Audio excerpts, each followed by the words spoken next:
Okay, let's unpack this. Mhm.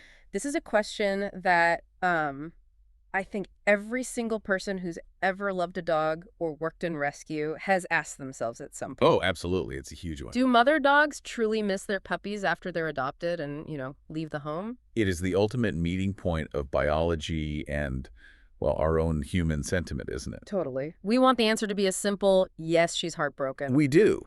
But the science, it offers a much more complex and, frankly, a much more fascinating answer. And that's our mission today. We have a robust stack of research here, everything from veterinary science articles on hormones to behavioral studies on canine recognition. Right. So our goal is to really extract the nuances and give you a complete picture, moving beyond just simple instinct to maybe explore the depths of their cognition and, dare I say, emotion. And to do that, we absolutely have to start with the biology. I mean, the initial bond is so intense for a very good reason. Right at the beginning. From the moment of whelping, the mother is just locked into this sensory-rich loop of scent and touch and sound. And hormones are driving all of this. Completely. Hormonal surges make sure she is hyper-responsive. It's a maternal imperative that is centered really entirely on the survival of that litter. So in this deep dive, we're going to explore how that bond evolves. Does that initial powerful physical connection truly translate into like a sustained emotional longing? Or does nature provide a mechanism for them to just healthily let go? Exactly. And understanding that distinction is so vital for every owner and breeder to make sure we're supporting the mother dog's well-being during and after the whole process. Yeah, this dive at its core is really about respecting the biological realities of canine motherhood while also, acknowledging the potential for this sophisticated emotional depth that continues to surprise researchers. Okay, so let's begin right where that bond is strongest, in the whelping box, in those first few days when the maternal drive is just intensely, almost overwhelmingly strong. Overwhelming is the perfect word. This phase is dominated by chemical instructions. It's pure survival mechanism, amplified by hormones like oxytocin and prolactin. The research is pretty clear on this, right? Oh, yeah. In these early hours, the mother's primary state is just vigilance. And we often see owners worry if a mother whines when a puppy is, briefly absent. She might search around, she might pace. And that behavior is fundamentally driven by an urgent, almost instantaneous need for sensory confirmation. She needs to know that the entire litter is present and safe. It's interesting to distinguish that from what a human might call grief or sadness. It is. Because when we remove a puppy for a necessary reason like weighing or a quick vet check, we tend to interpret her frantic searching as her missing that specific individual. And that interpretation, while it's completely empathetic, it often misses the biological point. So what's the point? Her drive isn't really individualized sorrow, it's more like collective vigilance.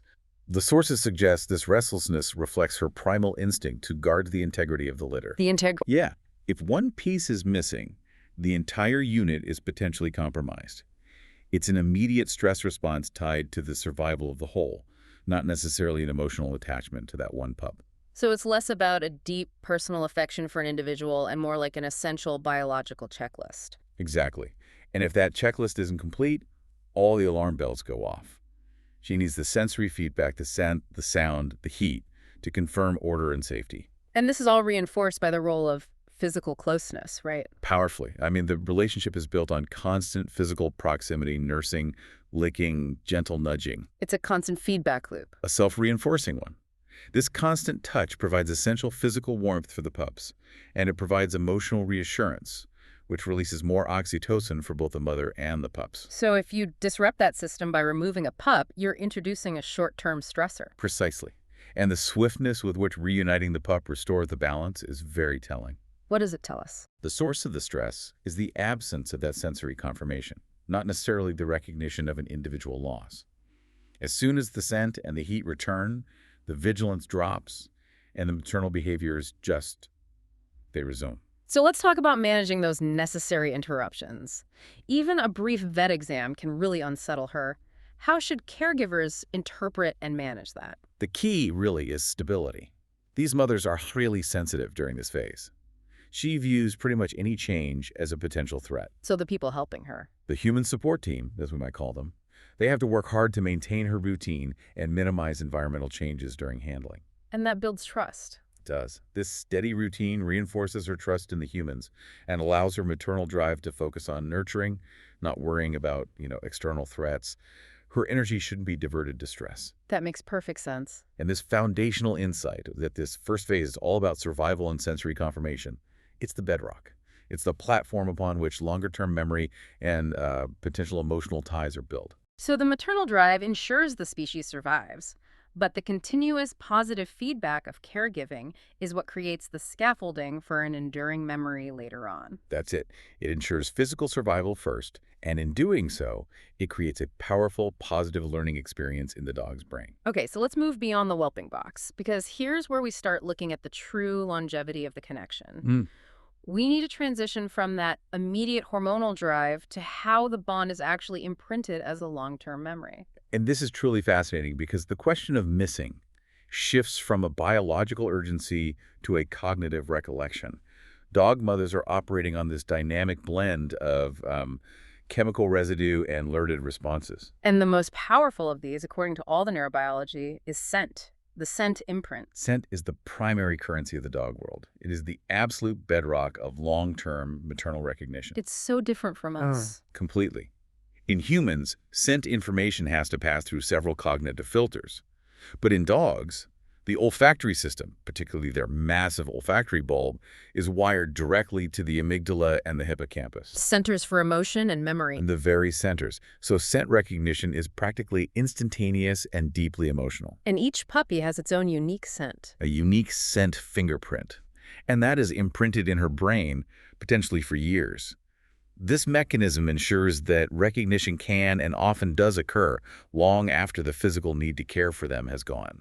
But how does this endure when those hormonal drivers fade? I mean, we know that oxytocin and prolactin, those powerful nurturing hormones, they naturally decline as weaning progresses. Right. And owners see this and they worry the mother has just forgotten them. Yeah.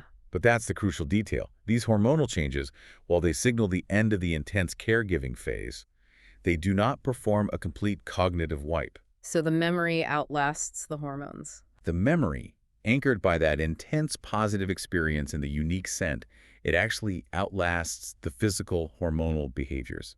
Imagine the hormonal surge as like a powerful chemical marker that highlights the memory in her brain. Okay. Once the chemical fades, the highlight remains.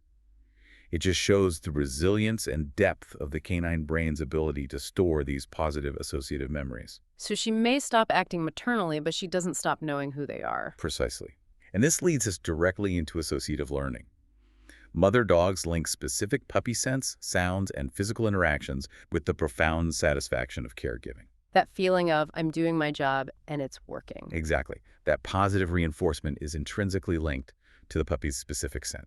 That's powerful. It suggests that when people ask if they miss their puppies, the recognition isn't merely instinctive. It might actually carry a true emotional weight. That is the implication, yes. The resurgence of that familiar scent years later could trigger similar positive emotional responses that she associated with successful caregiving. Think of it like hearing a song from your happy childhood. Ah, okay. The physical need isn't there anymore, but the positive emotional resonance just comes flooding back. Instantly. And we do rely heavily on anecdotal evidence here. Those well-documented joyful reunions with tail wags and face-licking years later. These moments are concrete examples of that stored memory blending with biology. And just to dig a bit deeper on the mechanism, what about the vomeronasal organ, the VNO? Does that play a role here in distinguishing family? The vomeronasal organ, or Jacobson's organ, yes. It's fascinating because it detects pheromones, which are chemical signals specifically related to reproductive status and, importantly, kin recognition. So it's like a family detector. In a way, yes. While its function in dogs isn't as thoroughly studied as in some other species, its presence suggests a deep primal mechanism for family identification. It could be responsible for locking in the unique pheromonal signature of her offspring. So scent is not just a pleasant smell for them. It's a rapid-fire emotional highway connected to a chemical ID card for each individual. That's a perfect way to put it. It confirms that this enduring bond is a remarkable blend of hardwired anatomy and rich life experience. Okay, let's move to the practical reality of separation. Weaning is that first major milestone that prepares both the mother and the pups for departure. It is. Weaning is a calculated act of detachment, really, orchestrated by nature. How so? Well, initially, the mother might only be away from the pups for a few minutes at a time, But as the pups develop teeth and solid food is introduced, she starts to experience physical discomfort from nursing. Right, their little teeth are sharp. Very sharp. So this physical driver actively encourages her to spend less time nursing. It works in tandem with the pup's own growing need for independence to drive the separation process. But the timing and the style of that separation must be critical to minimizing stress, especially for the mother. Oh, absolutely critical. If the separation is sudden and complete, it can be deeply disruptive. What happens then? What are the immediate consequences for her? The source material highlights that sudden, complete separation can definitely lead to temporary searching behaviors. Which again, isn't necessarily deep emotional mourning. Right. It's more of a profound disruption of her daily routine. Her mammary glands may still be producing milk, which is uncomfortable, and her brain is suddenly missing the constant sensory input, the noise, the heat, the sense that defined her last couple of months. So the searching is her brain and body trying to reconcile the sudden absence of a major daily function. That's a great way to put it. Now contrast this with gradual rehoming, which is much, much preferred. 1 or 2 puppies leaving at a time. Exactly. Over several days. The mother's adjustment is far smoother. The environmental scent cues fade out slowly, allowing her body and mind to adapt without the shock of an abrupt void. So for owners managing this, how can we help soften that loss of scent cues? The human role here is vital. We can use comfort items.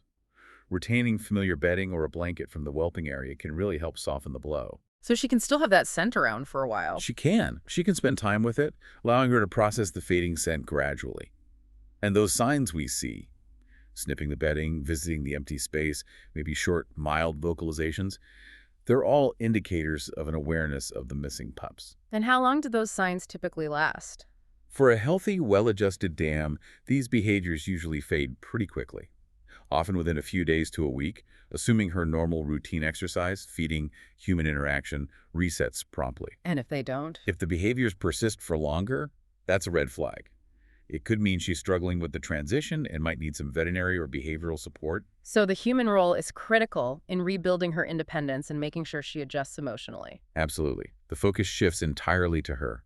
Maintaining a highly consistent schedule of regular play, rigorous exercise, and one-on-one companionship is essential. This reduces the restlessness. And you can introduce new things too, right? Yes, gradual introduction of new experiences, like novel walks or training challenges, helps her rebuild a sense of self and independence outside of that maternal role. Essentially, we are replacing the intense, mentally demanding job of raising a litter with engaging, positive alternatives. Precisely. We are acting as a reliable, comforting substitute for the structure that motherhood provided. That supportive care ensures her adaptation is smooth and minimizes any real distress. Okay, this next section touches on what I think is the most frequently misunderstood aspect of dog motherhood. The mother actively preparing her pups for the world, which involves this necessary distancing that, to human eyes, often just looks like rejection. This is a critical point that really challenges our anthropomorphic view. Our tendency to see them as furry little people. Exactly. Wild and domestic canines have these deeply ingrained instincts that encourage dispersal. It's crucial evolutionarily. It reduces competition for resources and prevents inbreeding. The mother is genetically programmed to ensure her offspring become independent. And we, as owners, really need to be aware that misinterpreting those actions when she limits nursing or uses her body to signal enough as rejection is it's incorrect. It's fundamentally incorrect. The mother's shift in priorities is incredibly healthy and necessary. She is providing nature's curriculum. She's teaching boundaries, resilience, bite inhibition, all lessons crucial for survival. So when she growls gently or blocks them, She's not rejecting them. She is preparing them to thrive without her constant care. It's teaching toughness with love, essentially. it's the ultimate act of letting them go. It is. If she continued to coddle them past a certain age, they'd be less equipped for the world, and her own health would suffer. Letting go is a necessary part of successful motherhood across most mammalian species. Now, let's explore this idea of emotional intelligence. The outline suggests some mothers adjust behaviors based on individual pups' needs. How do we distinguish that from just a simple conditioned response? That's where the analysis gets nuanced. A simple conditioned response would be treating all puppies identically based on a single stimulus, like hunger. Okay. But observing a mother who, for example, allows the smallest or weakest pup continuous access to her, while actively correcting the strongest pup for the same behavior, That suggests an adaptive strategy. One that's tailored to maximize the survival and socialization of the whole litter. Yes. This adaptability suggests a form of behavioral flexibility that goes beyond rote instinct. She's demonstrating an awareness of the relational dynamics within the litter and responding appropriately. It signals a higher form of cognitive awareness. And does breed or personality play a noticeable role in how quickly she transitions to this letting go phase? Absolutely. Breed predispositions are a huge factor. Can you give an example? Sure. A dam from a protective guarding breed might naturally extend her protective behaviors and exhibit greater vigilance during separation than, say, a dam from a more independent hunting breed who might return to her prematernal routine much faster. Or a high-drive working dog? Exactly. A border collie mother, bred for high engagement, might struggle more with the sudden void of mental stimulation than a basset hound might. So understanding those individual and breed traits allows owners to tailor the care, ensuring they don't force independence too fast on a mother who is wired for high vigilance. Precisely. It blends science, empathy, and practical knowledge. Tailoring care to the dam's intrinsic personality helps support both her adjustment and the puck's readiness for their new homes. Okay, we've established the initial bond is biological, the memory is cognitive and durable, and the separation is necessary. Now we get to the moment every owner dreams of, the reunion. So what does this all mean when the mother and the grown puppy meet again? Does that recognition prove she was actively missing them? The reunion is arguably the strongest anecdotal evidence we have for a lasting bond. The body language is usually unmistakable. What should we look for? Soft eyes, relaxed posture, that low, sweeping tail wag, and sometimes the offering of a soft, comforting nudge. This undeniable joy is what convinces most people she missed them. And we have to honor that joy. I mean, the feeling is absolutely genuine. It is. But the science allows us to appreciate why that joy is occurring. It's a mix of powerful factors. A cocktail of them again. A potent cocktail of neurochemical and memory triggers. We can scientifically attribute it to three things. First, the scent recognition is instantaneous and identifies the individual as kin. Okay. Second, there's the powerful positive association. The memory of successful, rewarding caregiving is triggered. And third, just plain old situational excitement. Let's focus on scent again, because that seems to be the trigger that just unlocks the memory vault. Are there ways to test how important scent is during a reunion? Absolutely. Behavioral scientists note that if you bring a familiar item, a blanket or a favorite puppy toy, to the reunion, the dam often reacts to the item before she even visually confirms the dog is her pup. Wow. She may approach the item first, inhaling deeply, allowing the scent to trigger the memory immediately. This immediate pre-visual reaction proves that scent is the strongest and most reliable link. That's incredible that she can identify the individual before even looking at them. It truly emphasizes how deeply scent-driven the canine world is. And once that recognition kicks in, the social behaviors reemerge instantly. What kind of social behaviors? You'll see gentle grooming, particularly muzzle nudging. That's a submissive, affectionate gesture. The body posture will be relaxed, and they might initiate soft play. All trust signals. And you mentioned teaching behaviors can reemerge, even toward a grown dog. Yes. This is perhaps the most telling part.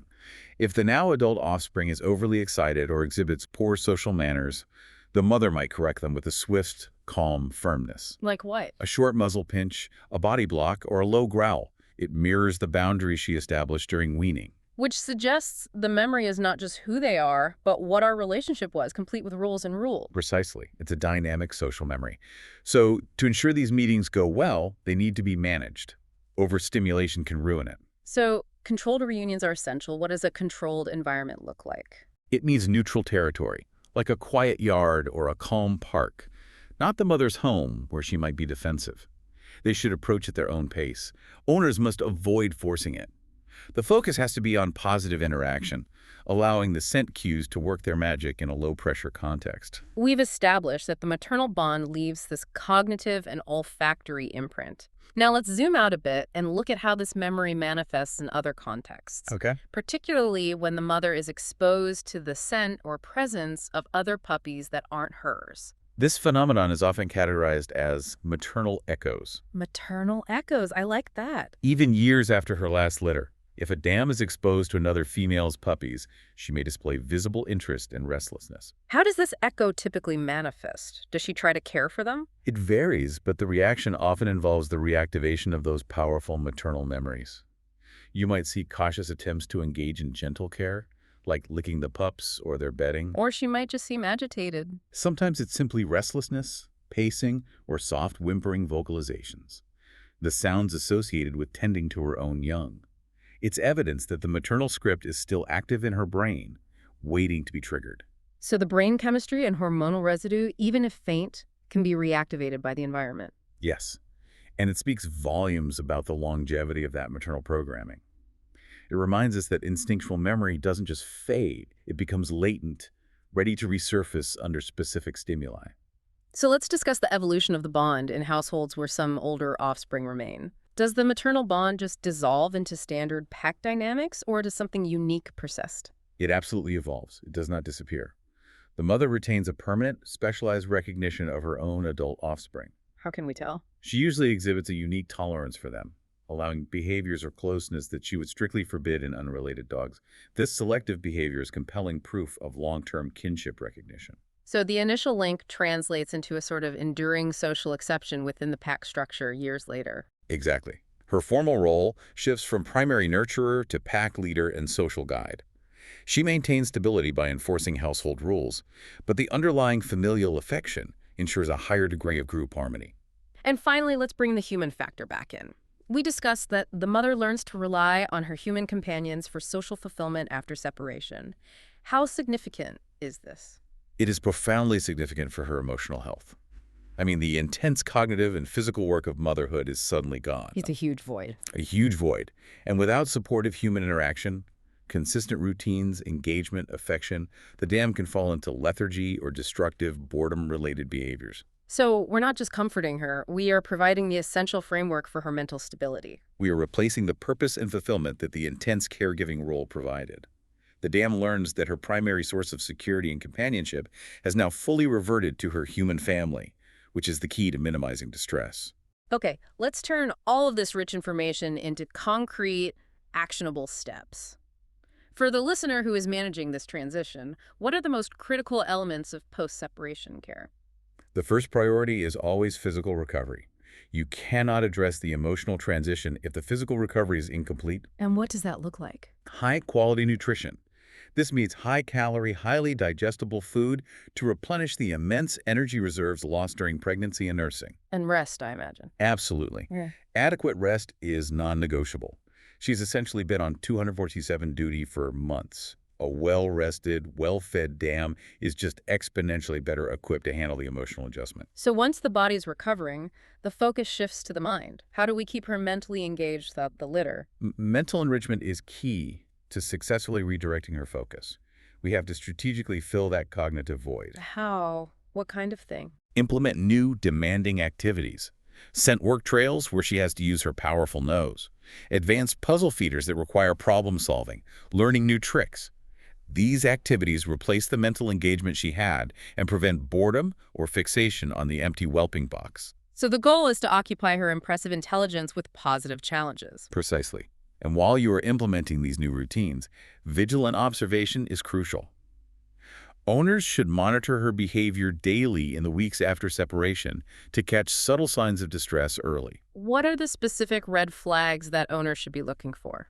Look for changes in appetite or water intake. A sudden drop is concerning. Watch for excessive pacing, persistent searching that doesn't fade after the first week, lethargy, or a refusal to engage in activities she once loved. So you need to know her baseline behavior. Yes. Establishing a baseline before separation allows you to identify concerning changes immediately. Early intervention prevents minor issues from escalating. And finally, the ultimate goal of strengthening the human-dog bond. This period is a prime opportunity to deepen your relationship. By focusing on reliable companionship, clear communication through training, and predictable routines, you reinforce her sense of security. You're telling her your job has changed, but our partnership is constant and secure. Exactly. That consistency sets the stage for her long-term well-being and stability. We transition from being her support team to being her stable, trusted leader in this new phase of her life. So if we connect all this to the bigger picture, we see that the question, do mother dogs miss their puppies? It just has no single absolute answer. No, it's a nuanced spectrum. It's dictated by these powerful forces of biology, deep-seated instinct, and a remarkable capacity for learned association and long-term memory. The initial bond is all about survival. It's physiological, yes, But the subsequent memory is cognitive and lasting, anchored by the unique power of scent. For many dams, the transition back to independence is swift and healthy. But something remains. For all of them, the enduring awareness remains. The recognition upon reunion, those moments of apparent reflection when a familiar scent surfaces in a permanent, specialized place in their hearts for their grown offspring. And that complexity really defines our responsibility as their guardians. Mm-hmm. We have to honor the bond by supporting her through the process, respecting both her instinctive need for a healthy release and the emotional capacity she demonstrates. Ultimately, the profound love of a mother dog is expressed not just through nurturing and teaching, but through that final, crucial act of releasing her offspring into the world so they can thrive. Her impact, rooted in scent and memory, leaves a mark that lasts far longer than the few weeks they physically shared. It really does. And as we close this deep dive, we'll leave you with one final thought to explore on your own. We've discussed how memory and recognition in dogs are so powerfully tied to scent, capable of bypassing visual confirmation years later by triggering those emotional and memory centers in the brain directly. So consider this. If those chemical scent signatures are so durable, what everyday objects in your own home, a specific leather couch, the scent of a certain cleaning product, a favorite blanket, or even a smell carried in on the breeze, might silently be triggering profound long-term memories in your dog right now? Memories of past litters, lost littermates, or perhaps a long-ago joy. Memories anchored to a history we rarely, if ever, stop to consider they might still carry.